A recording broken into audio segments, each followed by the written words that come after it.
I was born on May the 11th, 1924, at the Toronto General Hospital. It's rather interesting, in the Toronto General Hospital years later, that I would be one of the leaders of the Toronto General Hospital, serving on the board and the board of the Western Hospital. Right. Yeah. And where and when was your mother born? That's a bit difficult to answer. On the marriage certificate, she's listed as being born in Podolia, Gubernia, and in Kamenets-Podolsk, which was the capital. That was on the Dniester River. And yet she talks about places like Terespolya, and that was in Ukraine. So there must have been some movement of the family. Okay? And what year was she born? Do you know? She's born 1892. Okay, and her name? Her name was Machla, and her English name was Molly. People confuse it with Molka. But Machla was the daughter, one of the daughters that they made the special land reform. You know, land was handed down paternalistically to the males. It was not handed down to the females, but they made this special regulation. This person didn't have any males. So in the Bible, I think he had 3 or 4 daughters, and they inherited the property. I could never figure out why it was Machla. Yeah. And what was her maiden name? Molly. Oh, that was her maiden name. Yeah. Okay. The maiden name. You're talking about the last name? Your mother's last name. The last name was Parlstein. Okay. And how about your father? Where was he born and what year? He was born in the Ukraine in a place called Khmelnyk, or Khmelnyka. That's not to be confused with the Khmelnyk in Poland. There were several Khmelnyks. And he was born... So this is in the Ukraine? In the Ukraine. That's in Kiever Shul. Yeah. And he was born 5 years before, so that was in 1887. Okay. Do you know much about your grandparents on either side? Unfortunately, I never met my grandparents. On my mother's side, my grandfather was a man of importance. He was the manager of a royal estate, probably of a duke's farm. He managed all the peasants on the farm, and I guess they were fairly well off in that situation. Then they came to a sad, tragic ending because the Duke died and his wife was very anti-Semitic. So the first thing they did was come in with the lard, throw it into the stove and the furnace just to make it unkosher, and they gave them a few days to pack up their goods and get out. So after that, my grandfather was on hard times.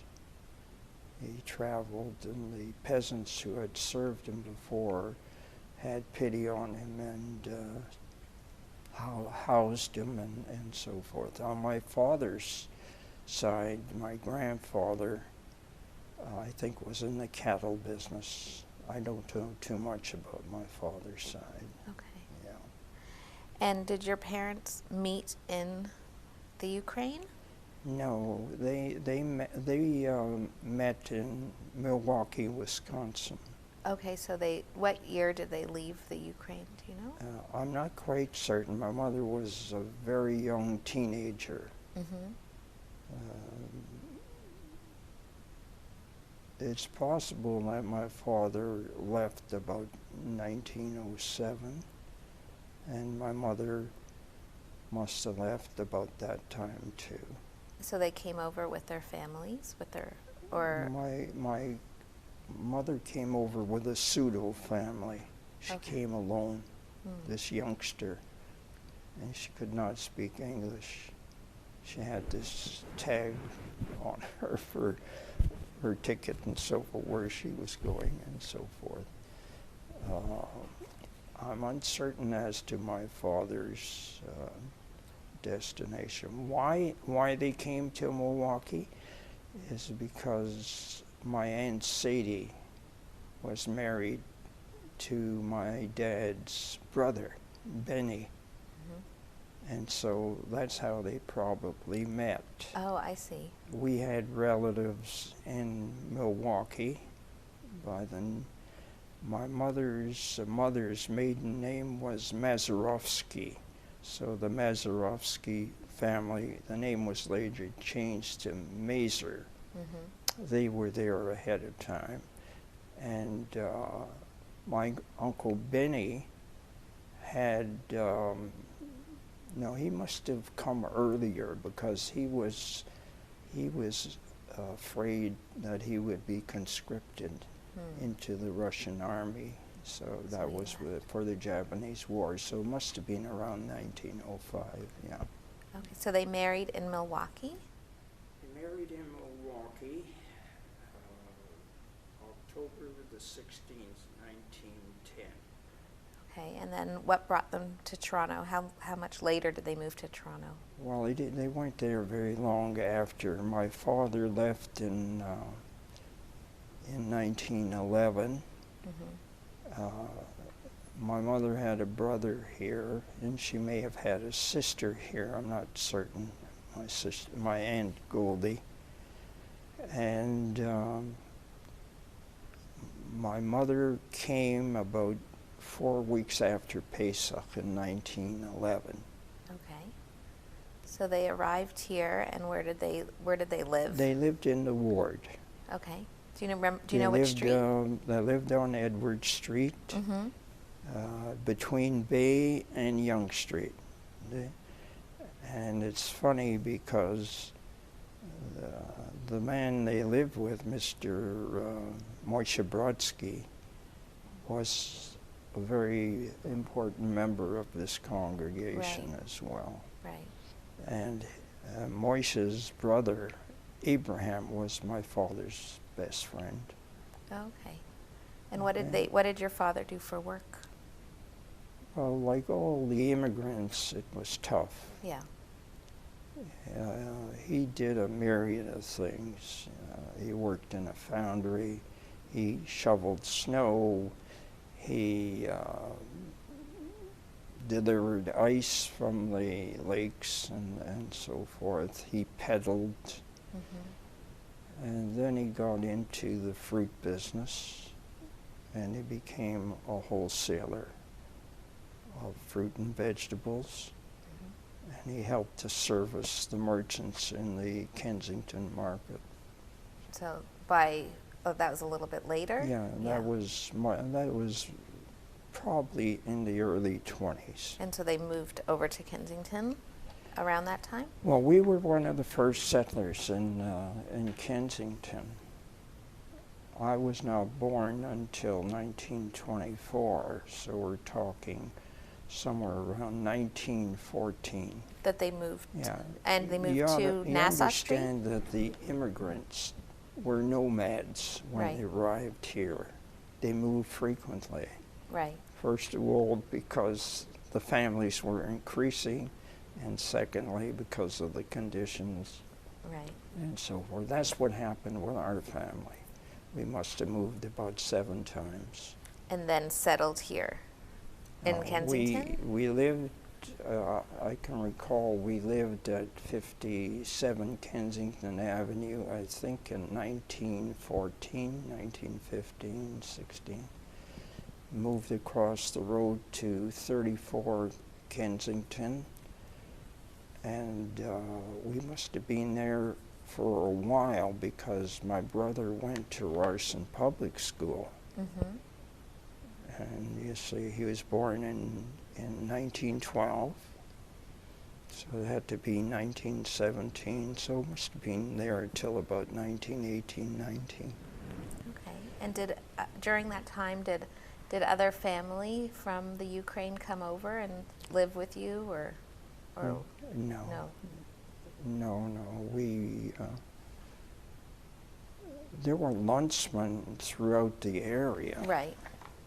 And my father was one of the early pioneers of this synagogue, one of the builders.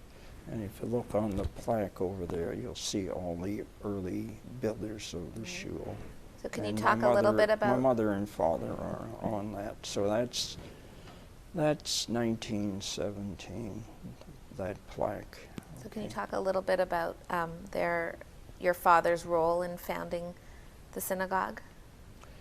My father was never an officer of the shul. He was rather an introverted individual, a very nice person, quiet. I think his role was in the financial end. Mm-hmm. Whenever they needed some funds, they came to him, yeah. Okay. And your mother stayed at home and... Yeah, my mother was a balabusta. Really? A real balabusta. Her home was her castle, and she was a wonderful cook, and she really took care of the kids, yeah. Do you remember some of the things that she cooked? Oh, she made lovely navy beans. They were the talk of the town. Every Friday night, a pot of beans. And you know how long it takes to cook navy beans. She made everything from preserves to the gefilte fish and the latkes and the meats of various sort. She used to get the tongues and cook and pickle the tongues, and she could do everything when it came to cooking, yeah. And can you talk a little bit about how your religious observance, the family's observance? Yeah, we were Orthodox. Mm-hmm. Okay, so my father was knowledgeable in the prayers and services, and I even when I like the Hanukkah lecht, I still like the lecht with the niggin, with the prayers, the sound that my father said. Mm. And when I say the Fir Kashis on Pesach, it's my father's rendition. Because immigrants had to work on Saturday, you couldn't get a job, in the Orthodox, and things were tough. He couldn't go as regularly on Shabbos as he wanted, but he abided by the festivals, high holidays. Right. And since we were Levium, I'm looking through the ledgers, he was always stuck with the Levi. Right. I could see the amounts he donated and so forth. Right. Yeah. Were they involved in other kinds of fraternal organization? My father belonged to a sick benefit society called the Sons of Abraham. Mm-hmm. And he had many friends there as well. And were they all from the same area? A good portion of them were from the Ukraine, yes. Okay. Yeah. So was it a lone society as well? It was a lone society, but primarily it was a sick benefit society where we would have a family doctor. Right. We had a series of family doctors. Did they come to your house? They came to the house. Okay. Yeah, because there were 3 children, so, it was primarily illnesses associated with the children. Right. Yeah. So your brother Max was the oldest, and then you? Max was born on July the 6th, 1912. Mm-hmm. And then my sister Goldie I was born, I think, in February of 1915. Okay. And I was born on Mother's Day of May the 11th, 1924. Okay. And my birth was unexpected. I think I thought they were finished because there was a gap between Max May of 12 years. Right, right. Yeah. And did your parents speak Yiddish to one another? The language in the home was Yiddish. Mm-hmm. And did you Although my speak mother Yiddish to your siblings? Or did you speak in English to them? I answered in English.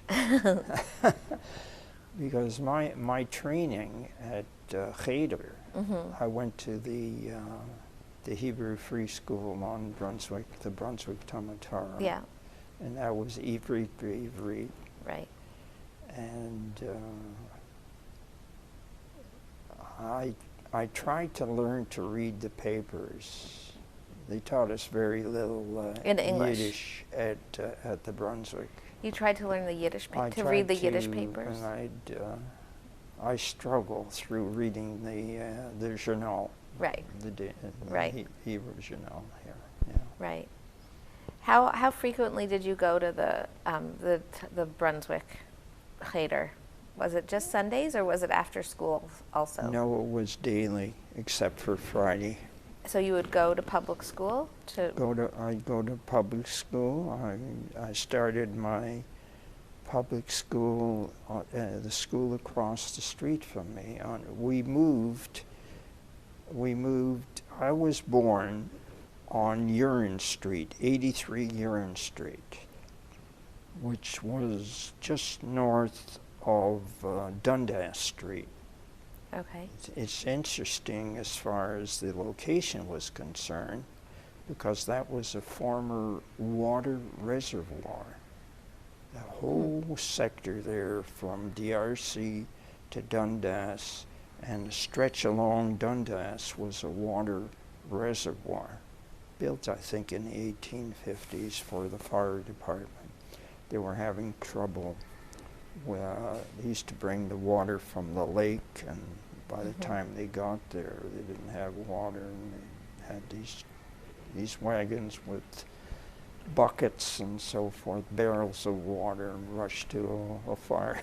Right. So they decided, and the pressure wasn't very good in the mains as well. They had all sorts of leaks.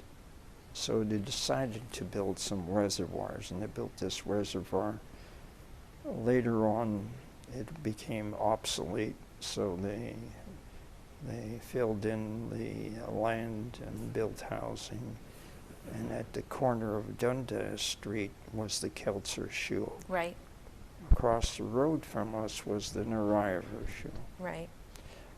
The house was a semi-detached house, not in very good shape.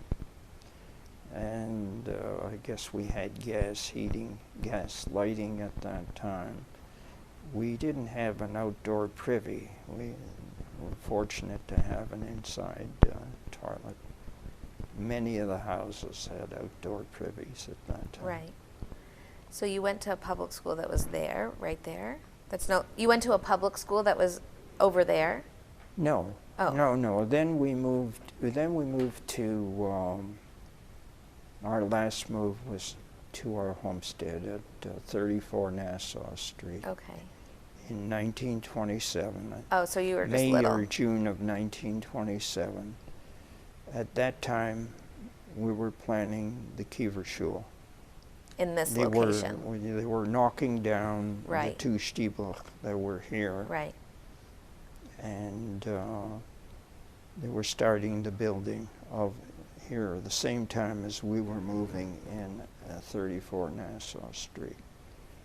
They didn't complete the building, or partially complete it, till it was ready for the high holidays in 27. Okay. Yeah. Were your parents involved with politics at all? Like most of the early immigrants from Ukraine or from any of the other places under the Tsar's domain, they had suffered terribly, and so they weren't very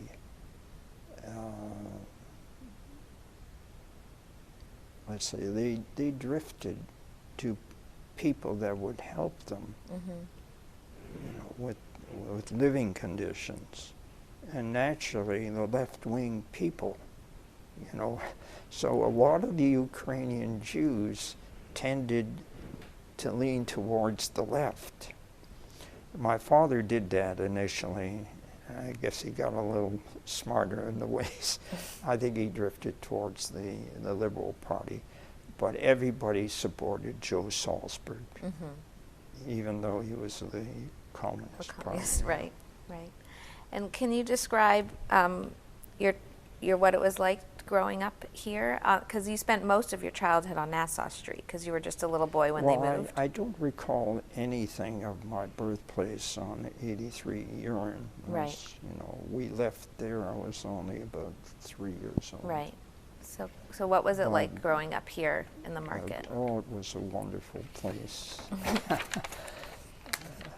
Everybody you talk to, we did not live in the market per se. Right. We lived in the residential area. Right. The market, when they moved there originally in 1914, my brother tells me there were very, very few of the stores there. There were just a smattering of mom and pop shops. And then it started to fill in.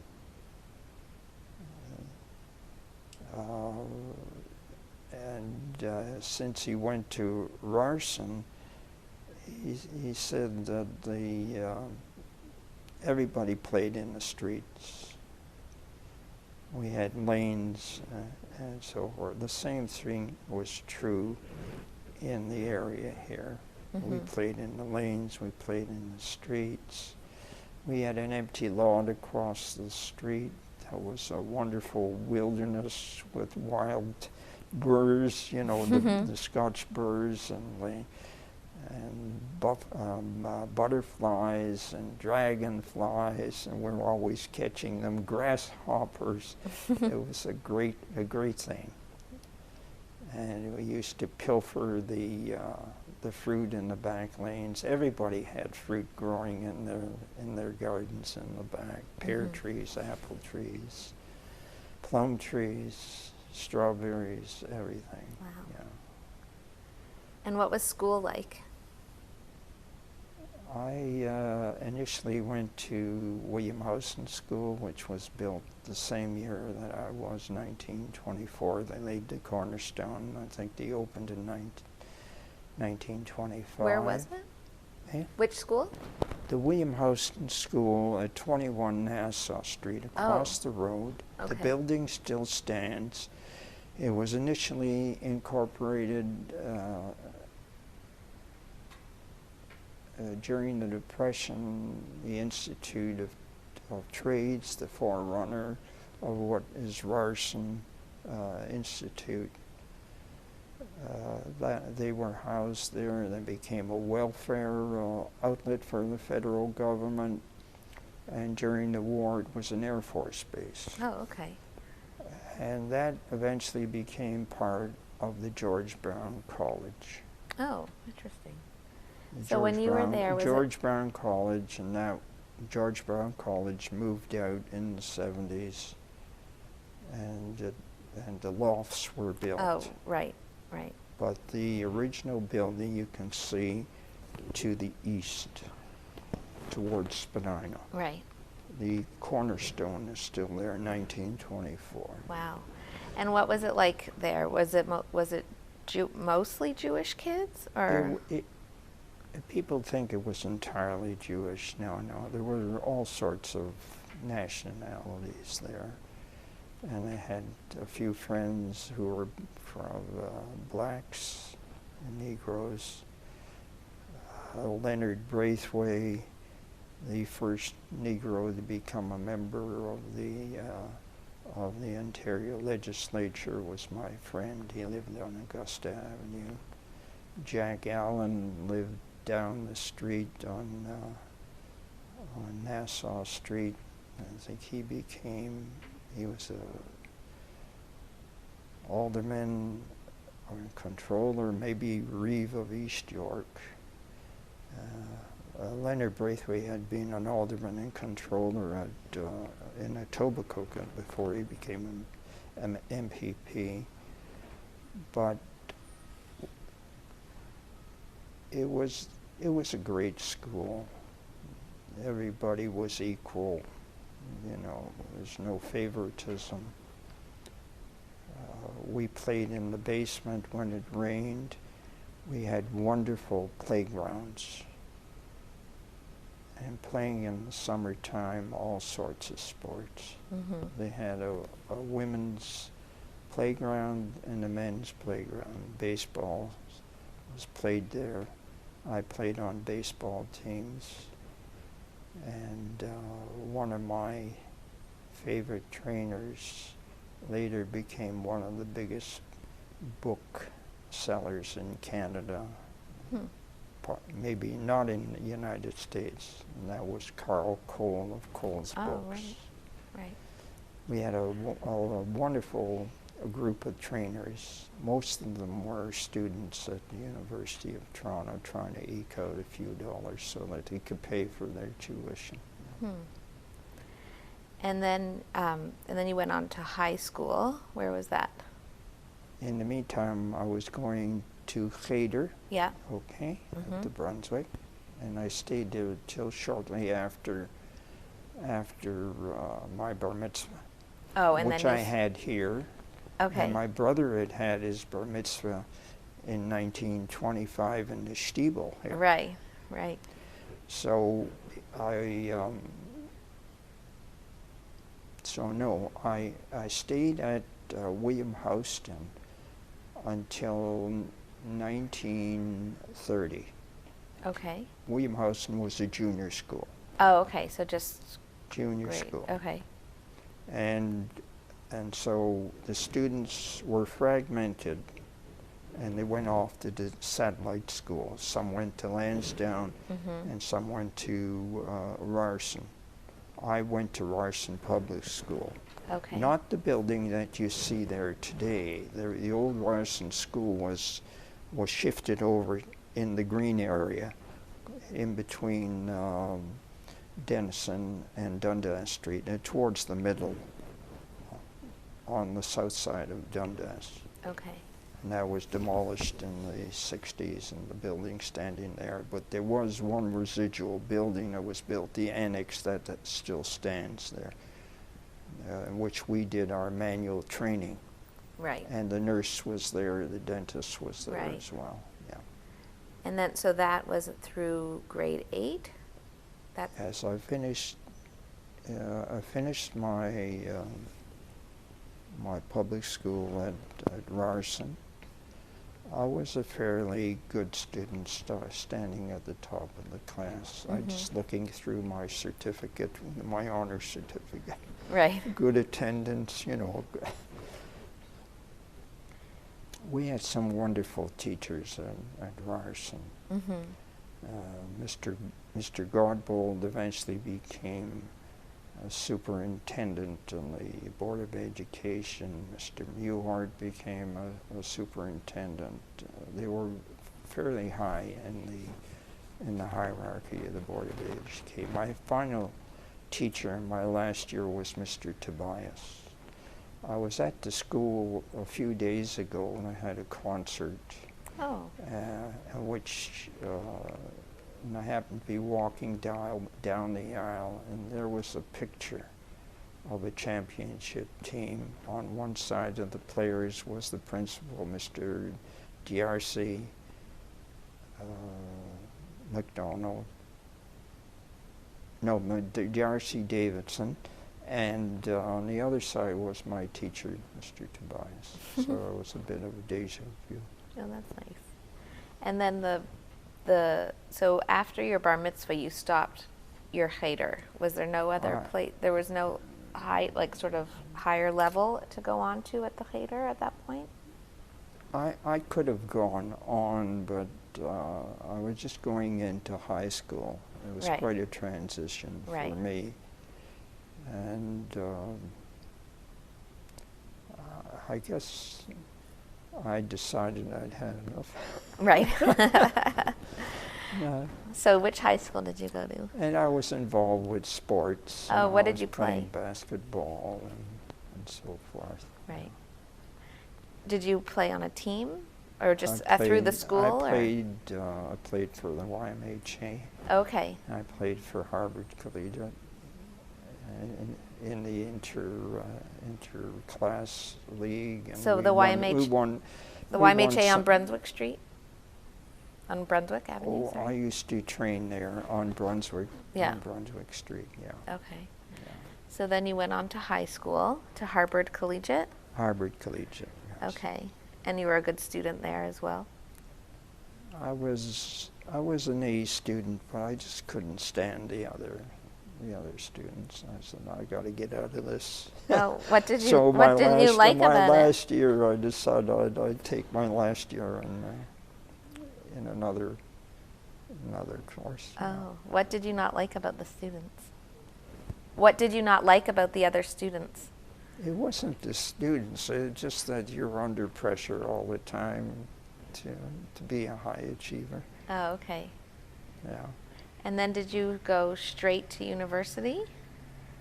I went straight to university. Okay. So what year did you finish high school? I finished high school in the spring of 43. I'd finished Ryerson in the spring of 38. Yeah. Okay. In my last year, the war was on. Right. So they needed help on the farms Mm-hmm. because a lot of the boys had enlisted. Right. So they came to the students and said, if you will help out and work on a farm, you don't have to finish your year. You can terminate it, say, at the end of April and come out there. You don't have to you don't have to write your final exams, provided you had passed on all your courses and you had good standing, and I had that, okay. So I went to the farm. Where was it? I worked on the, what was called the Browns Line, now highway, and it was changed to 27 and then to 427. Oh, okay. There was a market garden there. Initially I worked in hothouses, picking tomatoes and all sorts of. Did you go back and forth each day, or did you sleep out there? Don't ask about that. You can think what the transportation was like in those days with the streetcar system. So each day you went out there? I go all the way along the Queen Street streetcar to near Sunnyside and Roncesvalles, and then get on a Long Branch streetcar and get on that.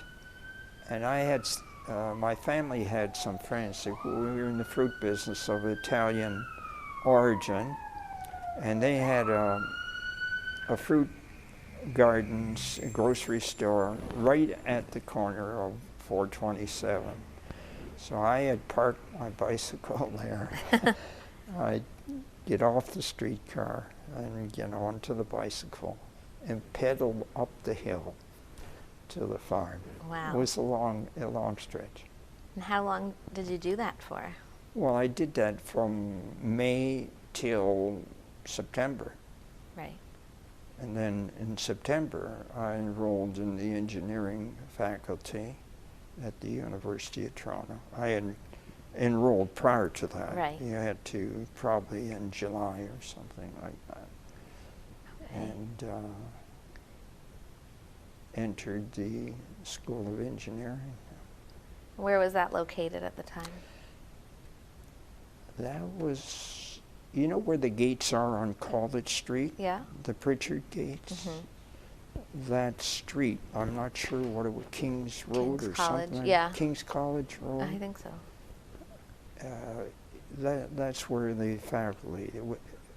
At that time, the new buildings hadn't been built. There was still the little old red schoolhouse. They called school, S-K-U-L-E. Uh-huh. So if you ask an engineer where he came from school, and some of their songs were school. And, Right. So that was a very old building, and built in the 1880s.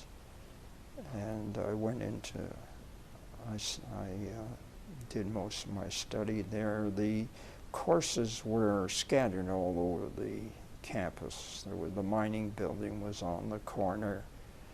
And we did some of our courses there. Mm-hmm. And was it a 4 years that you were there? It was a four-year course. Bachelor of Applied Science, BASC. Mm-hmm. It was mechanical engineering. And after that, you had to get some years of experience before you became a full-fledged engineer to get your PENG, which I have. So it's David Pinkus, BASC, PENG. So you worked for a few years and then went back to school? Or did you do them both at the same time? No, I had a very checkered professional career in engineering, interesting career. Some in academia. I went back to university after I had my first job at Toronto at Goodyear Tire, which again I had to get out with the streetcars in New Toronto. And was it easy to find jobs? Was it easy to find jobs in the field? Oh, that's another story. It was very difficult for Jewish boys to get jobs in engineering. Were you one of the few Jewish students in my the program? class in mechanical engineering, it was extremely unusual. We had 7 or 8 Jewish boys in a class of maybe 60 or 70. That was most unusual. Usually it was 1 or 2 or something. So I graduated, and it took me quite a time to get a job, for a couple of months. And, we used to have our own milk delivery, horse and wagon, our own baker delivered, our own chicken dealer, our own butcher shop. Mrs. Berman was our chicken dealer, and my mother would go over there and she'd say, was herzlich mit deinem Sinn. Hat a job? So my mother told her, he got a job. He said, oi, weh, my Yussel kennet kriegen a job. You know who her Yussel was? Was Joe Berman. Joe Berman was struggling when he graduated. He was a brilliant kid. He graduated at top of the class from Ryerson School in Harvard. And they went into engineering physics. That was the toughest course in engineering. You had to have massive honors to get into that. And when he got out, he couldn't get a job. He was driving a taxi cab. He was doing some forestry work with his cousin Ruby Schaefer, who was graduated from forestry. Finally, he hooked up with F. Diamond. These were all great philanthropists eventually. And they started a company called Cadillac Construction with some other fellas. Right.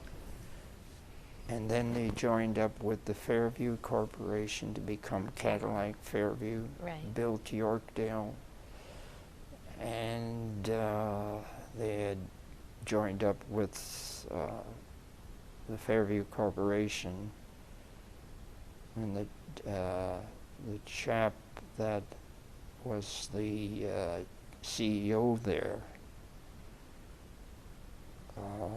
built the Eaton Center. I just forget his name. But I just want to tie something Yeah. together. I'll come back to Okay. this circuitously. Okay. That chap that built the Eaton Center, together with the president of Imperial Oil, Mm-hmm. and David Pinkus, appeared in the business section in 1973 in a composite picture as being elected to the board of the Toronto Western Hospital. Oh, right. Right. I still have that picture. Mm-hmm. So, it was tough for Jewish kids to get a job. Mm-hmm. Some of them continued on in other scholastic achievements. Mm-hmm. They went into the legal profession, or they went into some other course as well. So you worked for Goodyear? I worked for Goodyear. I was lucky I got out of there. I'd come home reeking from rubber. Right. My hair reeked, my body reeked, my lungs, whatever. If I hadn't got out of there, I certainly would have died of cancer. Right. Because they were using the lamp black in the Banbury mills when huge chunks of rubber they threw in this lamp black, and it was going all over the place.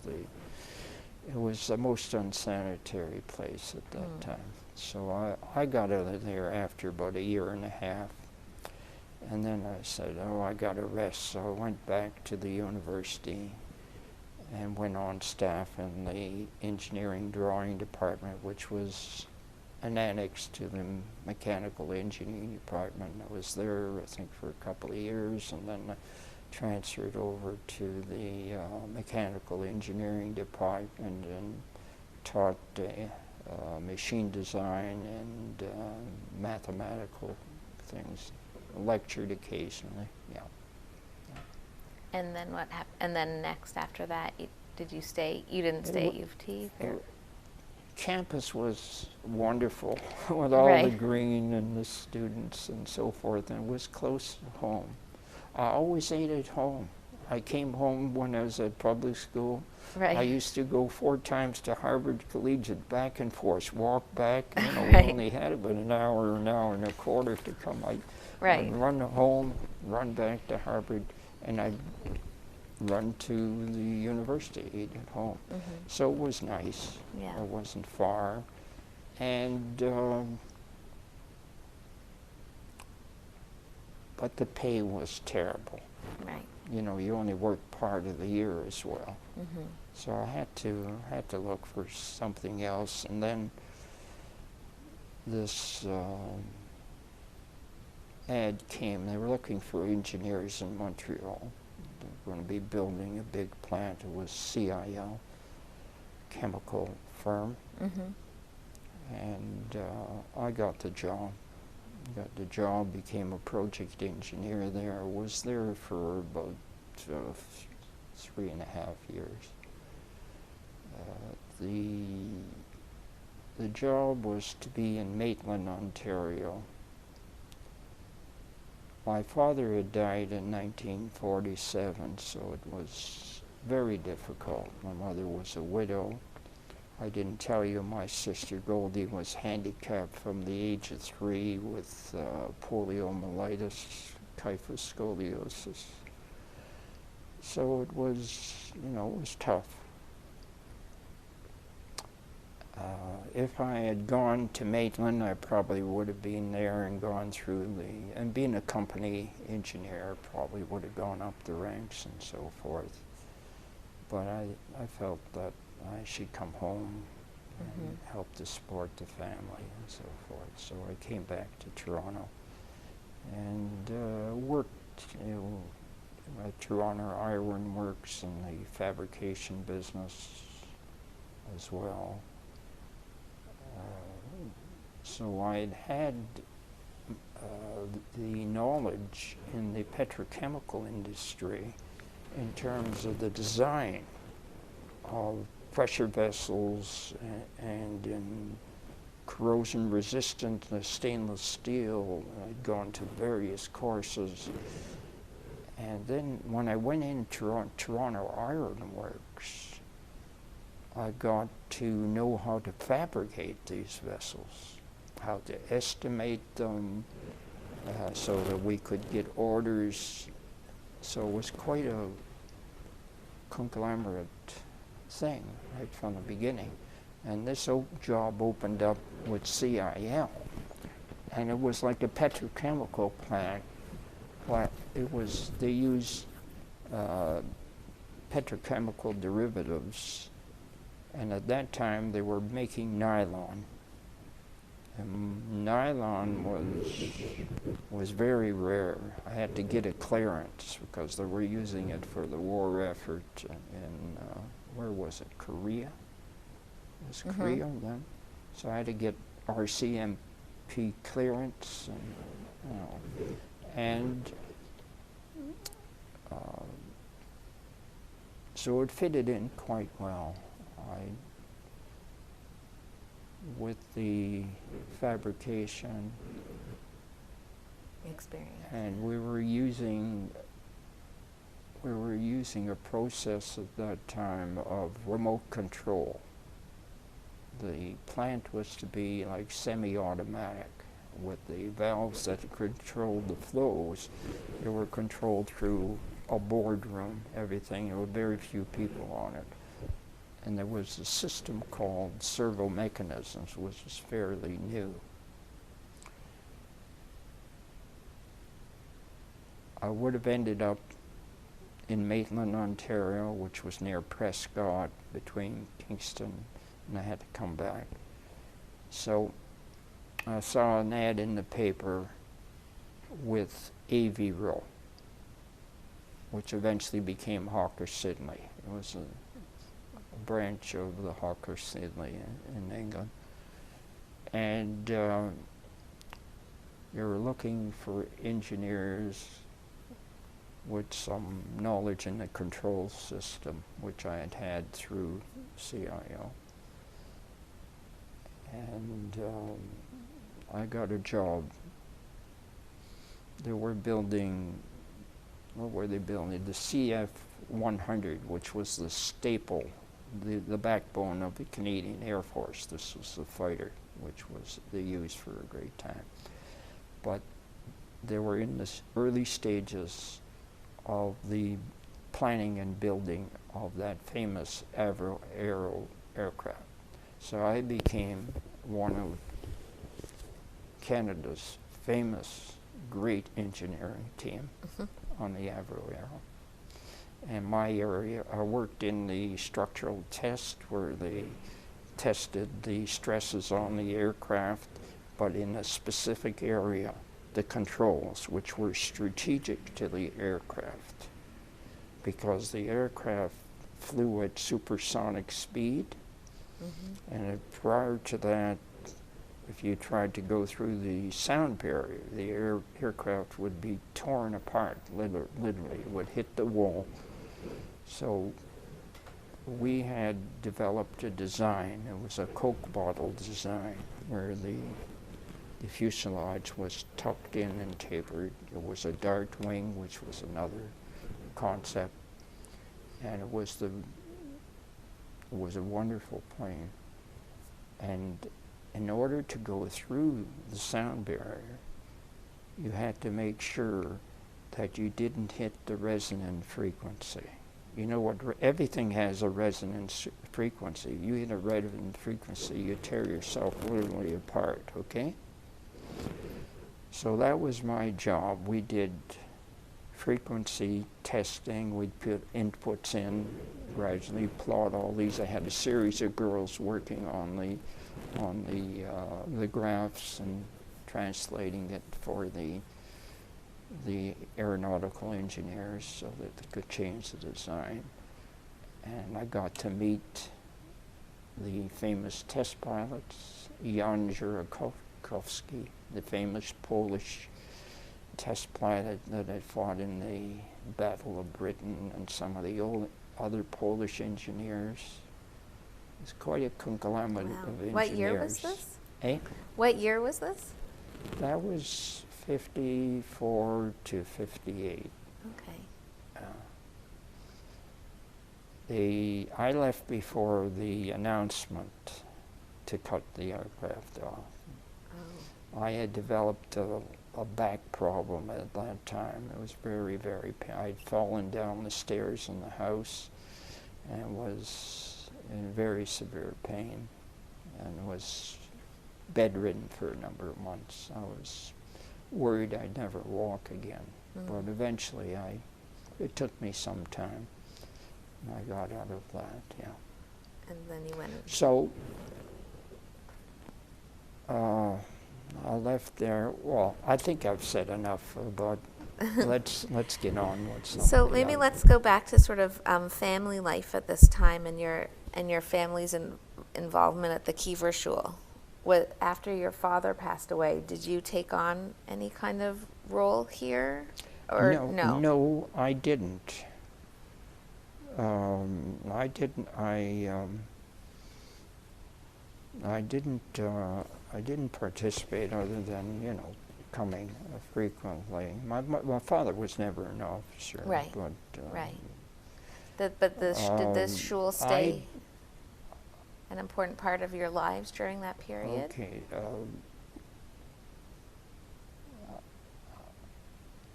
Just trying to recall.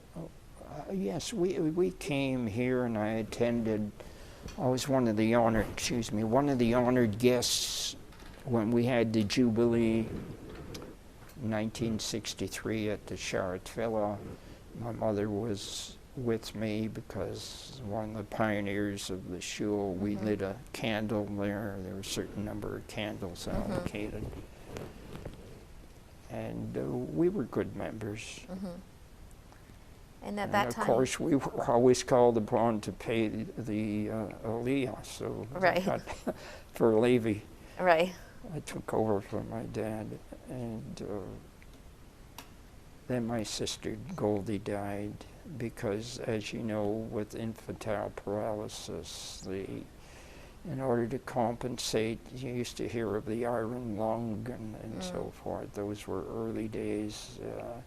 She developed a barrel chest because the lungs expand to compensate for the lack of capacity until it reaches its ultimate. So she died at the Toronto General Hospital in 1973. Okay. And she was a good companion for my mother, so it was really tough for my mother afterwards. And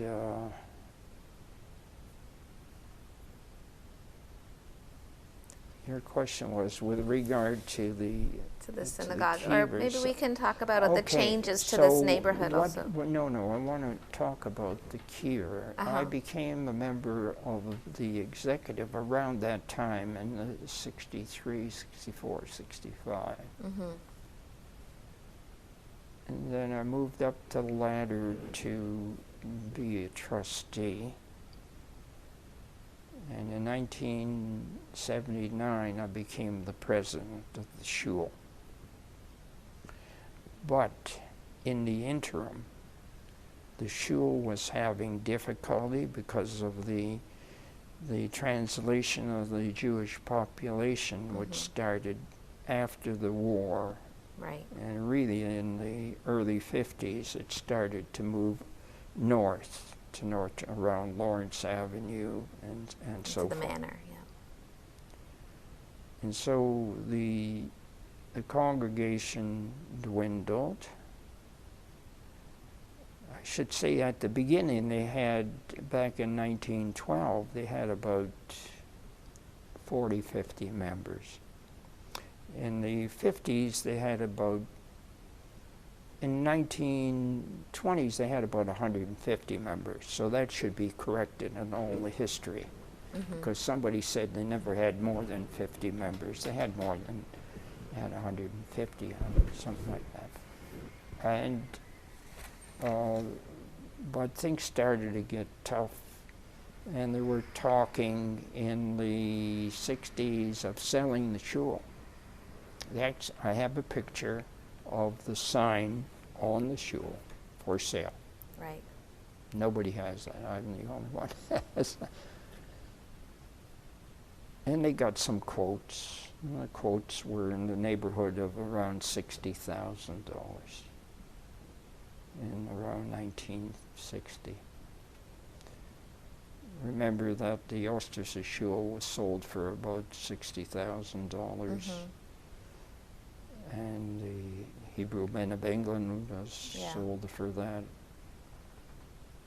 And the Polish Shul was sold for $90,000. And some of the other shuls were moving out as well. So, because of people were moving up north, some of the congregations said, we have a church, we have a good location there. Up north? Yeah. So, we went to see the Kiever Shul on Sultana, because some of the members had relatives there. There was going to be a shidduch. Committee went up to take a look. I didn't like the theater chairs they had there. I just didn't like the. And a few of us at the top said, no way, we're not going to sell the shul. Rabbi Langer was very much against selling the shul because he still lived at 61 Brunswick Avenue. This was a risha, you know, his earning. Even though he's a rabbi at the Nariver, he didn't get very much from the Nariver. He got most of his arisha here from the Kiever. So the crux of it is we decided to stay through the 60s. And the place was, you know, wasn't being maintained. And then in the early 70s, some members, the Archives Committee was formed, and some members came to me, Marty Mendelow, the architect, Steve Speisman, who I knew. Steve had been coming here at the time. I think Rabbi Steinberg had passed away, and he was close to the to Steve, and Saul Liddell, Cyril Troster, Miss Brown. They were all part of it, and some of them are still lingering there on the archives. And they had what was called the Census Spadina. Still called that. And I have the original portrait for Census Spadina. I don't know if you've got it or not. And so they said, we want to do a tour around here, and they brought, and the feature attraction was the architect, Mr. Brown, Benjamin Brown. Benjamin Schwartz. Benjamin Brown. Benjamin Schwartz was the architect here. This shul, yeah. The feature. Oh yes, we have pictures of Benjamin Brown standing in front of it. Who had done the Bes Yaakov on beautiful synagogue on Henry and Cecil Street, and they did his history at that time. I think Bookie Robbins did his history. And after that, Mr. Sefton, who was a great guy, he was the head of the Jewish Historical Society, said, you know, the Kiever, we got to do something. The shuls are disappearing. We had a bad history of retaining our Jewish infrastructure. In the war, there was nothing. And we're going to be criticized, that future generations are going to criticize us for a lack of foresight in husbanding our historical heritage. I guess you agree with that, do you? And so they came to the president at that time, Mr. Sam Ross, whose son Jerry happened to be the consul, the lawyer for the Jewish Congress at that time, and said, look, we'd like to do something. We don't want the shul to disappear. And so we set up a committee. Mm-hmm. I was on the committee, and Sam and Mr. Gershman and Mr. Litvak.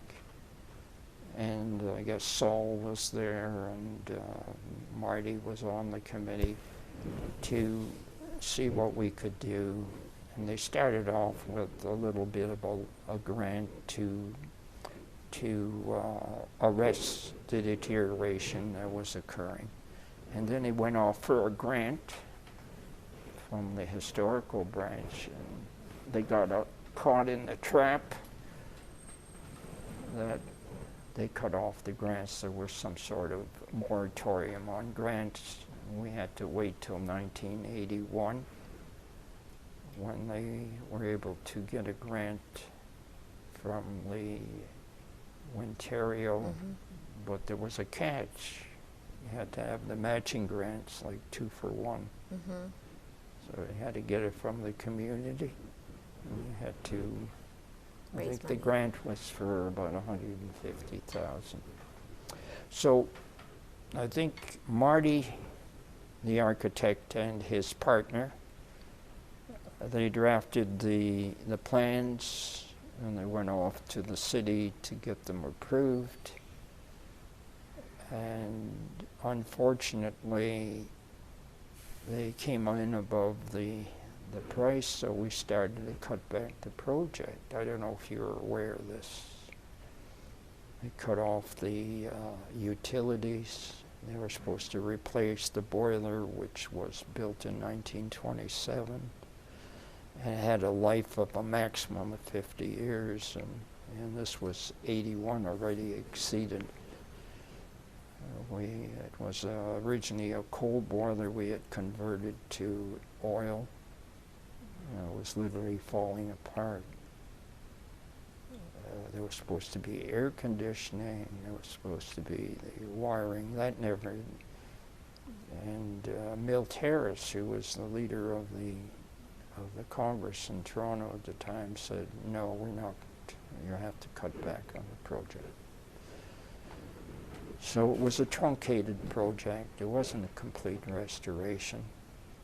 It was, and we started the project, and unfortunately we ran out of funds. What year was that? I got the letter from Spiesman and from Saul Adele saying, well, you're on your own, good luck. And we were getting a minor stipend from the Congress of about $2,500, which was, the insurance was $5,000. So it really wasn't helping us. And that went on for about 5 years, I think, and then it just disappeared. So what was I to do? We had an unfinished building. Walls were not painted. We started off for Passover, I think in 82. During all that time, with the construction, were services stopped? Was this building kind of shut down for use?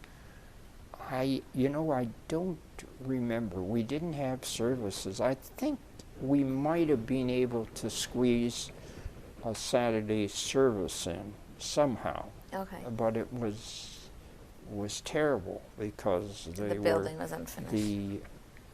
They had to redo all the walls with the drywall and plastering and so forth. So it was I think we had a section in the basement. They had gutted the whole basement.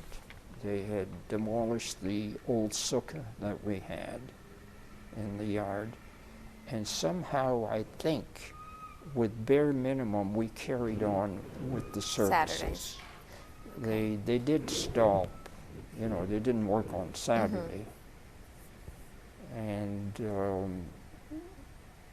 it wasn't like 1927, right, where we held our services at 29 Wales Avenue. Right. Because the buildings had been completely demolished. Right. So I think we did carry on. Okay. And then we had our Pesach service in the basement, and then we were able to, but I had to get the buildings. Oh, it was all full of dust, and it took me months to get the dust out of the building. So then And through the everything 80s, through the 1980s. All right, then what did I have? I had to continue on to finish the project. Right. And that's been the situation. We've been doing things ever since. Those windows and up there were not stained glass. They were the, what would you call them, privacy glass. Okay. You used to see With the the prisms. opaque, Yeah. the opaque thing that you had in the bathrooms in the house so people couldn't look in. Yeah. In the old house. And that was not a stained glass window either. That was the privacy glass as well. So you raise money from the community? That I raised money, partial money. Dr. Zane Cohn, who was the head surgeon at Mount Sinai Hospital, he donated, in his name, he donated for that window, at least part of the money. Right. He gave me, I think he gave me $5,000 for that. So we often it's written that although many of the families moved north, their descendants still felt a connection to the Kiever and would still come for services and be involved, even though they might have lived further away, right? Oh, that went on till the 90s. Or there were always members that were coming. Right. That had this Yeah. earlier connection through their That's parents. correct. There were still some members that were living downtown that attended.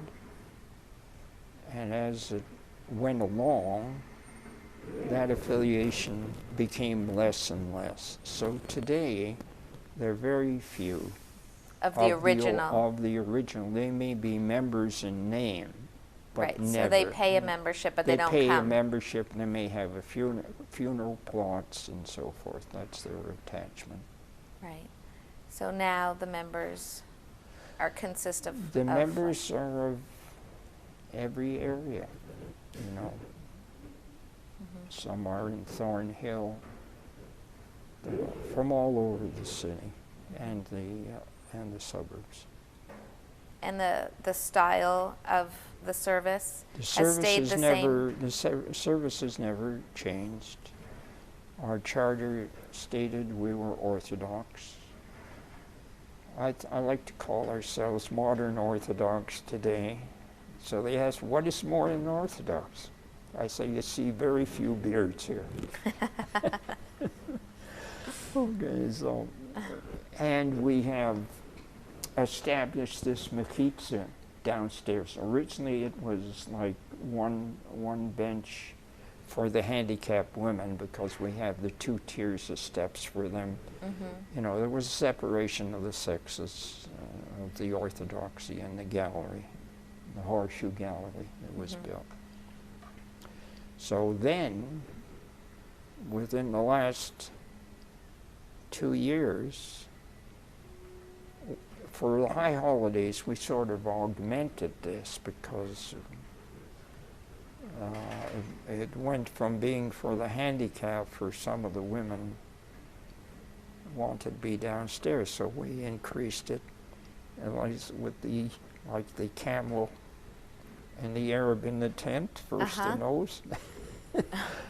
We've extended that to a half of that section on the north side. It's just for women, not mixed, right? That's just for women. Okay. And we have this kosher mechitza here. Okay. We used to have a door. People didn't like to come there through the door, so we took the door off.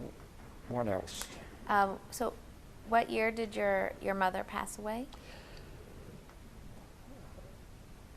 My mother was a sickly woman. And my father was a powerful person. You can see from the wedding picture. Max was very athletic. Mm-hmm. He had attended Central Technical School and then intended to be an architect. Mm-hmm. But times were tough, so he had to give it up, and he devoted himself to sports. He was a great wrestler and so forth. And she needed a great deal of care. My mother, she took very ill. She had a nodal block in the heart about 10 years before she passed away. They brought her back. They put a pacemaker in. And she had a dropped uterus and many, many illnesses. And they tried to convince us to put her into a home.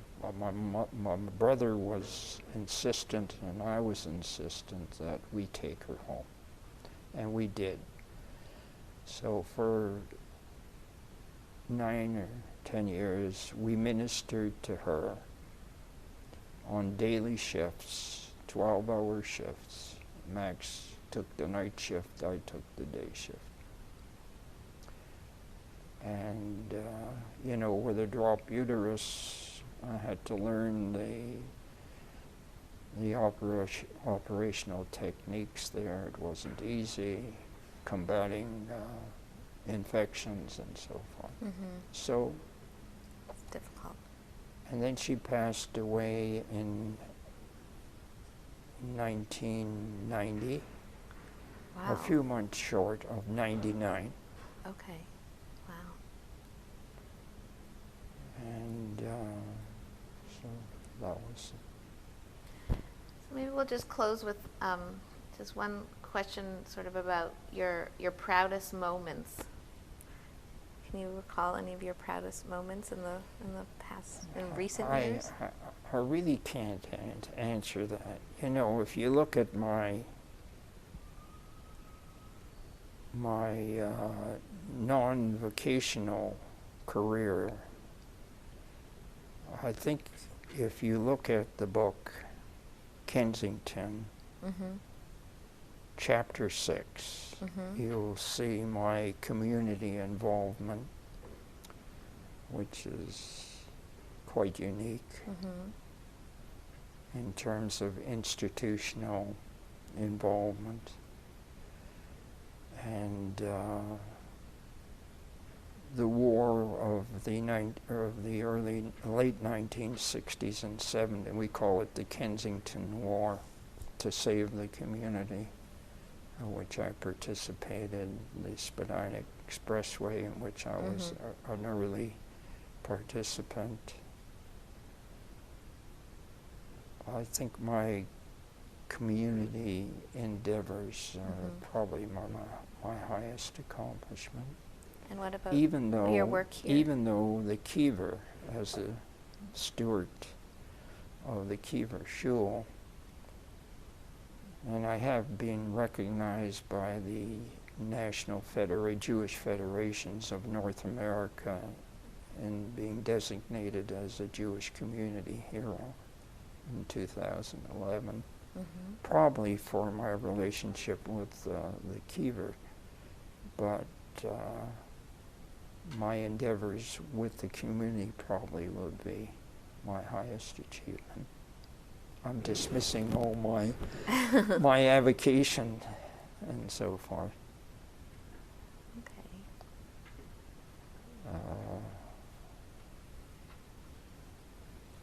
So being sort of an advocate for this neighborhood to preserve the character of Kensington? I guess they would probably say, how would you write the eulogy of David Pinkus when he goes?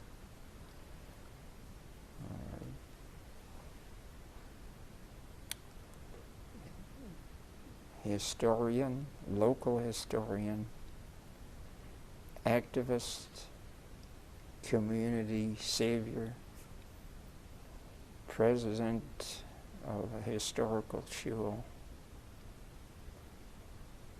a leader of various institutions, mechanical engineer, professional engineer. Great. An advocate for the various layers of ethnic groups that were in the community. Mm-hmm. Still happening.